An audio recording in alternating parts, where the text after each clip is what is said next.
be more organized with a computer and records, because it's getting kind of big, which is nice. So we're going to discuss that at the committee meeting next week, next Thursday. All the committee members will put you on notice. I think I've sent a memo and you need them. Now, what will I say about our guest speaker? I've known him as a boy, and I've known him as a man. I remember very, very well my grade 9 religious studies class in Queen's College. And we used to work one day, and the next afternoon we would have a good discussion. And our guest speaker was always prominent, asking questions, making comments.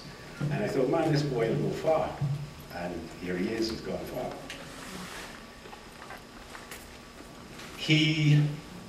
After QC, he gained a Bachelor of Arts with a first-class honours in history at Brock University, St. Catharines, Ontario, a Master of Arts in history at the University of Waterloo, a diploma in education at the College of the Bahamas, and he is currently completing his PhD at the University of Connecticut.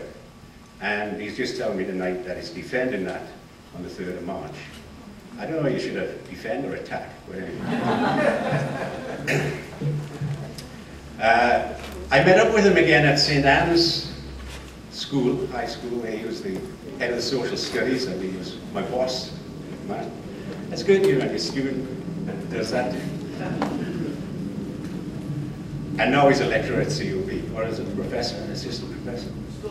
Still lecturer. He's written various things. His publications include Bahamian Immigrants with Patricia Clinton Michaelis, a critique of Bahamian society after emancipation, which he also presented here at the Historical Society. Christianity and Slavery in the Bahamas, a catalyst for revolutionary change, a request for respectability. He published that in our journal in 2005. Along with Neil Seeley, he wrote a 3-volume social studies book for Bahamian secondary schools. And with his father, Denny Curry, a history of the Churches of Christ in the Bahamas. In 2007, he contributed to the Bahamas, the American Baptist Quarterly, the role of the Baptists in education in the Bahamas. He published in the College of the Bahamas alumni magazine, Black Loyalists and Their Quest for Freedom, part of the topic of his dissertation I'll present tonight. And for TV, Time Larger Than wrote the history of Bahamian people. So I'd like to welcome you to almost Dr. Chris Curry.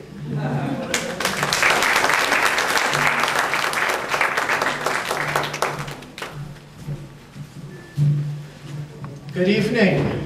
It certainly is my pleasure to be here at the Bahamas Historical Society, and Jim, I appreciate your introduction. I wasn't sure if you were talking about me, but I must say it is quite an honor to be both a student and your boss. And we've had a long relationship and a wonderful relationship together. And we both, of course, enjoy history. That's the one thing we always have as a talking point between us. I am certainly pleased to see such a large and lively audience tonight. I'm grateful for our COB students that are here. I'm grateful for all of you who've come out tonight in our weather.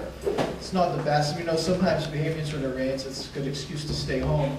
So Gail and I were talking about that, and we were saying, wow, they even came out in the rain. So I'm very happy, and of course I will remind our COB students that at the end of the session, before you leave, if you will please sign the register at the back, so that we can take note that you are here, and of course give you your bonus grades.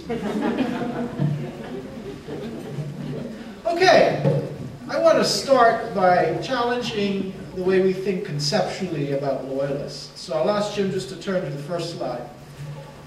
This is, of course, the front cover to one of Dr. Saunders' book, Bahamian Loyalists and Their Slaves.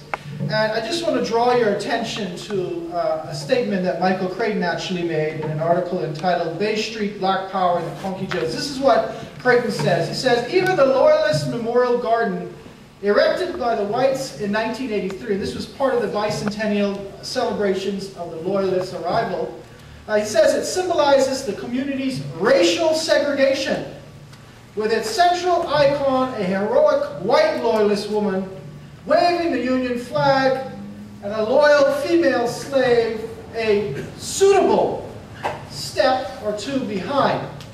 Now I just want to sort of critique what is going on here. I think this speaks to what I call a historiographical silence. Okay, in that we have a lot said and written about white Loyalists. And I would argue that we have a heroic or hagiographic sort of celebration of the arrival of the Loyalists in the Bahamas. After all, they came here and they established you know, a political system in a sense. They built a lot of buildings, public buildings. A jail was built, a library was built. A lot of the public buildings along or around Rawson Square, in fact, dating back to this Loyalist period. And then, of course, the churches. St. Matthew's probably the most sort of iconic symbol of the imprint that white Loyalists have made on the Bahamas. Well, the question that I have for you is, what happened to the black Loyalists?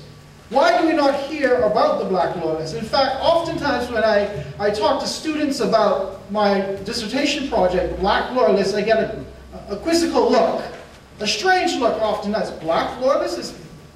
Is there such a thing? I didn't know anything about them. Who are these black Loyalists?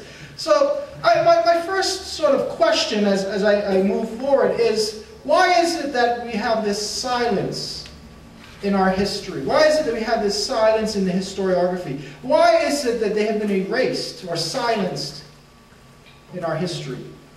And I think there's a number of reasons why they have been silenced. And that is one of the main points that I want to address tonight.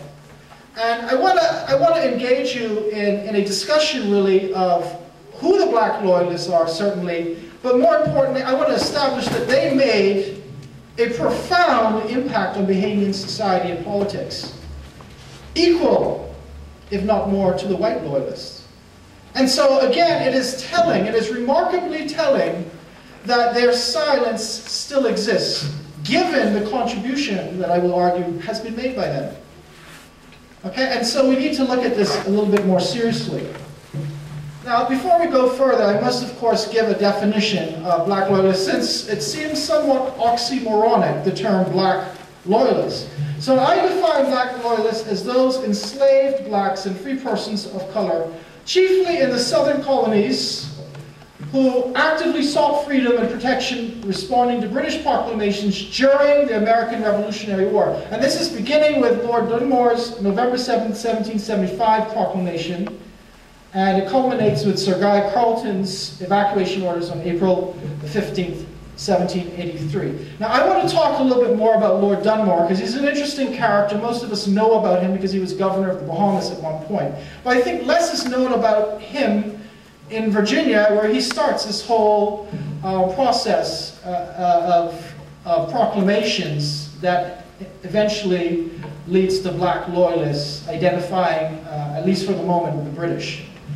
But before we go further, you know, to define a black loyalist as simply someone who allied with the British during the American Revolution, I think it really doesn't do justice to who the black loyalists are. It doesn't really tell us who they are as individuals, and it doesn't